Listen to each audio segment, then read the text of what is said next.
Assalamualaikum. Baru-baru ini sudah pun tercetus perbincangan mengenai Perlembagaan Persekutuan dan apakah kaitannya dengan negara yang berbilang bangsa, berbilang kaum, berbilang agama dan berbilang bahasa. Persoalannya, adakah undang-undang di Malaysia dan juga perlembagaannya membolehkan menggalak pengujudan satu Malaysia yang bersatu padu dengan kepelbagaiannya? Jawapan ringkasnya ialah ya. Kalau kita lihat kepada perkara 1, Perlembagaan Persekutuan, disebut perkataan Malaysia. Dan juga kalau kita lihat kepada perkara 3, Perlembagaan Persekutuan, di mana perkara 3 ini memperuntukkan bahawa Islam adalah agama rasmi persekutuan. Tetapi, pada masa yang sama ia juga memperuntukkan bahawa agama-agama lain boleh diamalkan secara aman dan damai. Ini dengan jelas perkara 3, Perlembagaan Persekutuan mengiktiraf bahawa dalam Malaysia ini wujudnya berbilang agama. Begitu juga kalau kita lihat kepada klauza berkaitan dengan kesamarataan di dalam perkara 8. Perkara 8 memperuntukkan di sini bahawa tidak ada sesiapa warga negara yang boleh didiskriminasi semata-mata atas alasan agama, ras, keturunan, tempat lahir atau jantina dalam mana-mana undang-undang atau dalam pelantikan kepada apa-apa jawatan atau pekerjaan di bawah sesuatu pihak berkuasa awam atau dalam pentadbiran mana-mana undang-undang yang berhubung dengan pemerolehan dan sebagainya. Ini satu lagi pengiktirafan bahawa wujudnya pelbagai kaum, pelbagai bangsa di Malaysia ini. Begitu juga kalau dilihat kepada perkara 11. Perkara 11 pula memperuntukkan berkaitan dengan kebebasan beragama.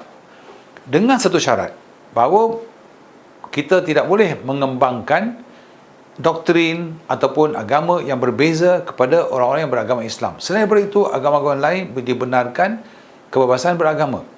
Begitu juga kita lihat kepada perkara 12, Perlembagaan Persekutuan. Perkara 12 pula adalah berkaitan dengan hak, berkaitan dengan pendidikan.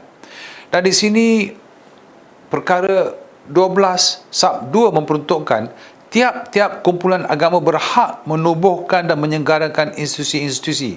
Perkataannya ialah tiap kumpulan agama. Ini amat jelas. Apabila kita gunakan perkataan tiap-tiap kumpulan agama, ini bererti terdapatnya banyak agama-agama di dalam Malaysia yang diiktiraf kewujudannya oleh Perlembagaan Malaysia. Dan kita juga lihat kepada 152.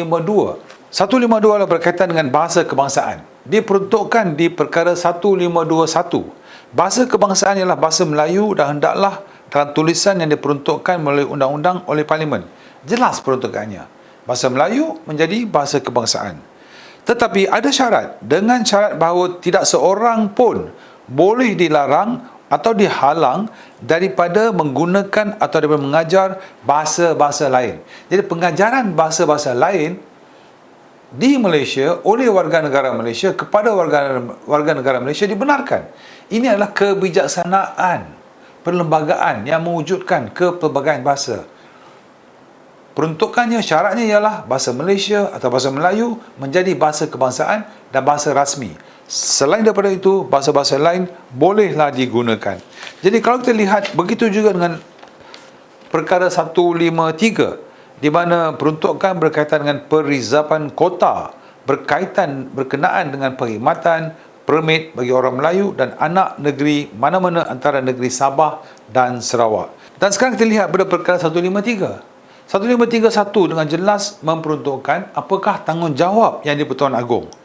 Yang di-Pertuan Agong bertanggungjawab untuk melindungi kedudukan istimewa orang Melayu dan anak negeri mana-mana antara negeri Sabah dan Sarawak dan kepentingan sah kaum-kaum lain mengikuti peruntukan perkara ini.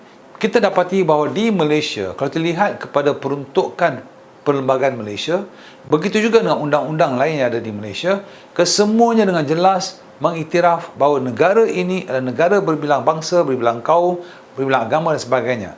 Poin yang kedua yang saya nak sampaikan di sini ialah kita sebagai rakyat Malaysia harus tidak terbawa-bawa dengan pengataan statement-statement yang dikeluarkan oleh orang-orang politik yang tidak mahir dalam peruntukan undang-undang yang telah pun digubal dan diterima lebih daripada 64 tahun di Malaysia ini.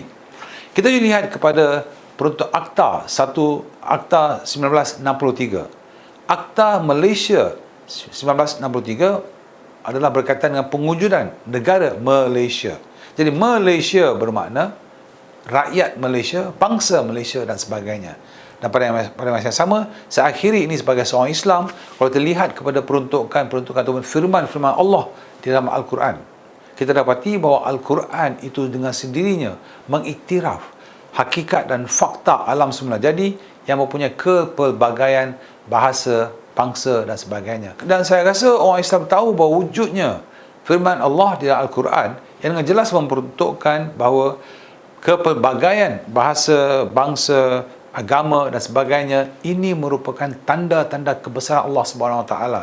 Dan kesemua ini bukanlah untuk kita rasa diri kita ni eksklusif atau untuk meningkatkan ego kita ataupun kita menjadi taksub dengan kita punya bahasa, agama dan sebagainya. Ini adalah tanda Allah untuk kita merendah diri kebesaran Allah. Itu yang pertamanya. Yang keduanya juga begitu juga, kita ada ayat yang mengiktiraf perbezaan agama dalam surah Yunus ayat 99 kalau tak salah saya, atau ayat Yunus, surah Yunus ayat 100, dan ada beberapa ayat yang lain. Pendek kata, undang-undang Malaysia mengiktiraf, menggalakkan kita mewujudkan satu negara Malaysia yang bersatu padu, yang pelbagai, begitu juga ajaran-ajaran Islam. Assalamualaikum.